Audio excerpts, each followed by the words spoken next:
What is happening, Magnusites? I don't normally react to movie reviews, but I have got to with all the hype surrounding this. I trust The Real Rejects, my friend Greg Alba and the mighty John, the YouTube Jesus over there, doing their thing. They have been killing it lately. I'm very proud of you fellas. You are getting the views and recognition and subscribers you have always deserved. And I'm jealous. I am jealous that you got to see Spider-Man No Way Home before me. Yes, that rhymed. Don't hate to play the game. Bars. I am jealous. What connections do you have in Hollywood that you got to see it before me? That hurts my feelings. Tom Holland ran up to me. Greg was with me. He was with me in Hollywood. Ran up to me. Tyrone, Magnus, I watch all your videos. I'm Tom Holland. And I was like, he had just got cast, so it was racking my brain trying to figure out who the kid was. And Greg was like, Spider-Man. And I was like, ow! Ow! Hey! I watch all your videos. I showed the Russo brothers your reaction. They went wild. They love it. I have met the man. He watches my videos. I ain't get no invite. What connections you got, man? Huh? Greg, when all the series come out, the movies come out, watch them. They are doing interviews with the actors, with the directors. I'm like, holy shit.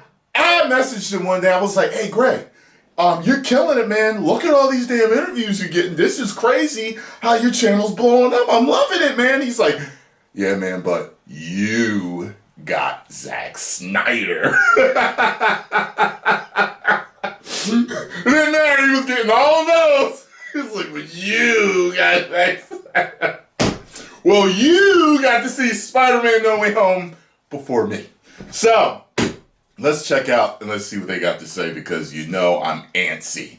I don't care. I know they're not going to spoil it, but I've got to listen to hear some little hint of what happens. You'll get my review on Thursday. I'm seeing the movie at 3. So, when I get home, you'll get your interview, your review. Could still surprise me, because I was just expecting to walk into something so exciting, and then I was like, wow, this gave me so much more drama and depth and nuance that I'm like, I'm so glad that's what they led with. Yeah. Okay. What's going on there, Reject Nation? We just attended the Spider-Man No Way Home premiere, and we just wanted to give our instant reaction and honest thoughts after watching the movie.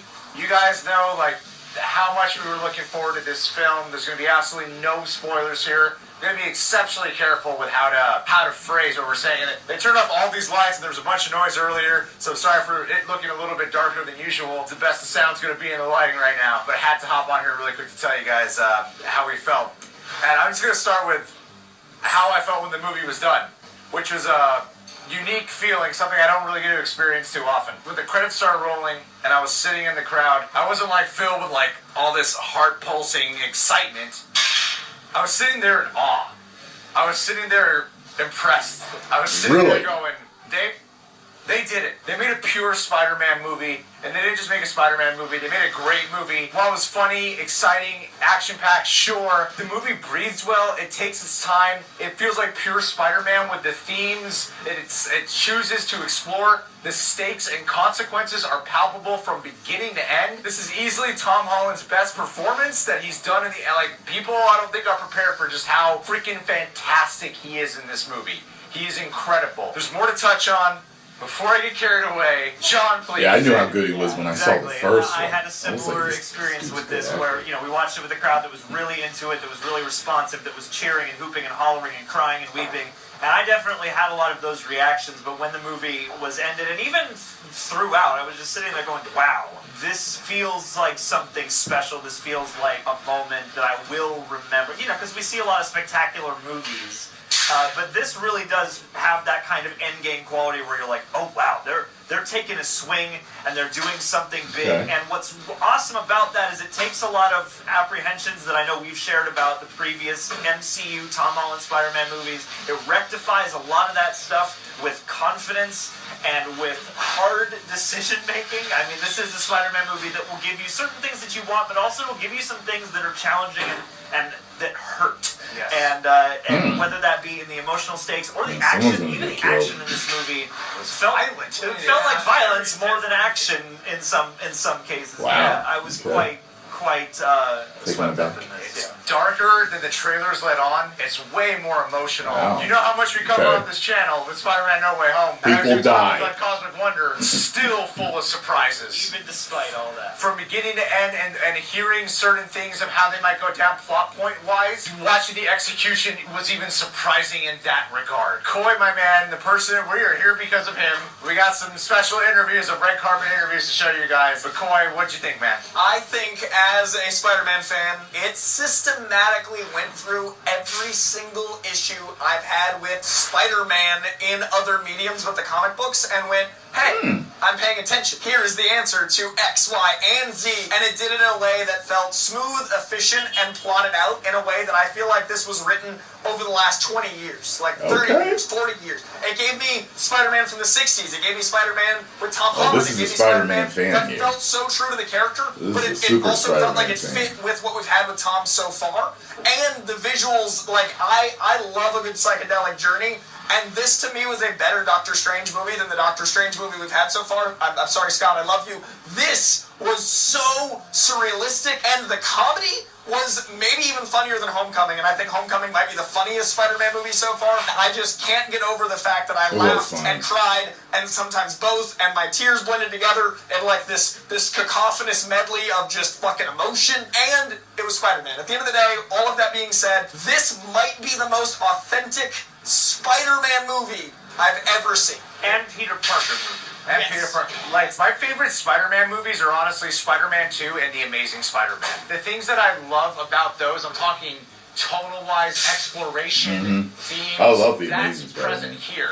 So when I'm saying, like, this is one of the best Spider-Man movies, I'm not talking strictly in terms of fan service. While there's fan service here, as you see presented in the trailers, it's not great because of fan service. It's great because it's a great movie. That's something I was pleasantly surprised by. John Watts' direction in this, whoa, this guy learned style. Whoa, this guy learned...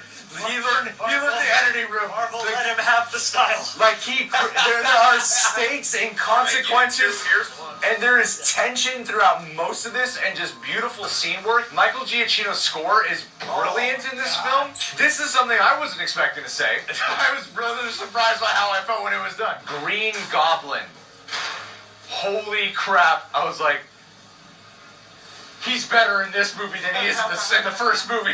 I was like, how'd they do that? How'd they put? He's so menacing and insidious, and Willem Dafoe is such a great performance. And it feels like a mix, as a comic fan, of Ultimate Spider-Man mixed with 616 Norman Osborn. There's so much going on, both in its action and its pathos with the Goblin. There's so much just happening at you, and it really establishes the character better, I think, than we've seen him in live action. It's a really astounding performance. Yeah, I mean, what I'll say is that I felt like with Lizard, it was two-dimensional. Sandman, they lost some of the three-dimensional stuff that you would sort of hope for, at least. They still kept the three-dimensional layers of Doc Ock and Electro. The one that just stood out the most was definitely Green Goblin. Like, don't get me wrong, they're all good in the movie. Yeah. They're all enjoyable. There are certain choices they make with, particularly Sandman and Lizard, that I wasn't too fond of. I can't go into specifics as to why. Can you kind of guess what I'm getting at? I can. I'm very excited for a spoiler review. Yeah. There's a couple of choices. I feel myself overthinking. There was a couple of parts that I was like,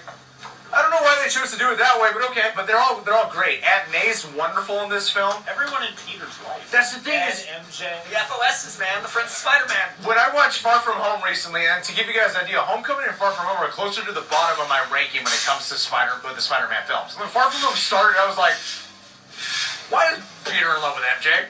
Where'd this come from? And then it's like, they're cute, sure. I really cared about them a lot in this movie. I'm pretty sure that one part brought you to tears, if I'm not mistaken. I cried a few times for real. Not just like one or two, just like legit crying. When the movie was done, I looked over at John like, his whole face was just Really? Where just like tears just start to come, and you're not even going, like you're not sobbing, but they're just coming. Well, I got Just it. going. I have to say, because of the unique experience in the theater, that and I've got to watch them both back to back, but my favorite Spider-Man movie is probably Into the Spider-Verse.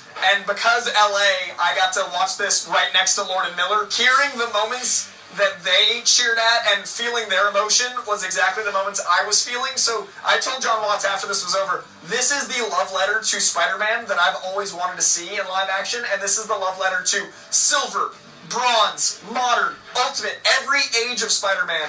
And I love that John Watts just loves the character. What the hell is in this movie? Spider-Man. This is a masterpiece. I would want to watch it again, Absolutely. just to be safe, before I give an official ranking of where it's at. But right now, I'm a pretty solid, like, 9.5 out of 10 on this movie. While I think there are some parts early on in the film where some of the dialogue back and forth with some of the villains was a little bit off to me, because they have to do some catching up and exposition stuff. Some of that seemed a little bit off. While there's some choices about certain villains I wasn't a big fan of, not that it really bothered me immensely, but I was kind of like, huh. Okay. For the most part, this was an amazing Spider-Man movie. All puns intended. Yes, I mean that sincerely. Like, I could not believe a movie this hyped could still surprise me. Because I was just expecting to walk into something so exciting. And then I was like, wow, this gave me so much more drama and depth and nuance that I'm like, I was so glad that's what that they led with. Yeah, I mean, it's pretty immediate. It hits the ground running and it throws you into a very tangible, albeit very sci-fi situation. And it doesn't let go and it never loses sight of what's important. You know, it's got the laughs, it's got the action, it's got all the things that you want, but more than anything, I feel like spiritually it's on point. And that's the important thing. Because it's easy to please people with a Spider-Man movie. It's easy to have a passable Spider-Man movie for people to eat up. I thought they really fine-tuned the actual underlying point of it all and never let that go, and that's perhaps the best thing I can say about it. For all the fan service, all the things people want, that never takes over the movie to the point where it loses its spirit. At no point did I feel like this movie was made for anyone except Spider-Man fans. That's the highest praise I can give it. At no point did I feel like this was made to appease blank or blank. At no point did I feel like this was anything except for Spider-Man. Whether it was the drama, whether it was the comedy, whether it was the snark, whether it was the love, whether it was the supporting characters, whether it was Tom. This was a Spider-Man movie that I cannot wait to watch over and over again, and maybe even more importantly, talk about with everyone, because it's an important piece of art, and Spider-Man's an important piece of art. There's a reason we all love Spider-Man, and this is something truly special. This is exceptional. This was character-driven. Yeah. And shit, I can't tell you like how relieved I was. I'm telling you, like, you feel like life or death stakes in this movie. Yeah. That's also it's like you don't feel safe. Yeah. Yeah. Okay. Watch this movie. Okay. Keep a lookout for when we do a spoiler. That's good. talk, It's gonna 'cause keep we'll us play on this the edge. one. It's gonna be an hour, because this is when I feel myself going like, say the things. This is a great movie. Very well done. See it. I also give it an edit. All right. I'm happy. I'm ready to do this. I'm so pissed off that I can't watch it right now. Shoot, if I could, I'd find it on a torrent and download it. What was I going to say? So, look, I trust them. I trust their reviews. They have different views on movies than I do. And I've spoken to them both, and Greg at length, discussing movies and stuff, and so I understand them when they speak. And I'm ready. I'm ready to check this out and give you my take. Get over there and subscribe to them. They're almost at 1 million subscribers. Get them there before the new year. Okay? Post comments down below. Let me know what y'all thought. If you enjoyed my reaction to their review, hit the like button, subscribe, and share. 10 million subscribers. Woo!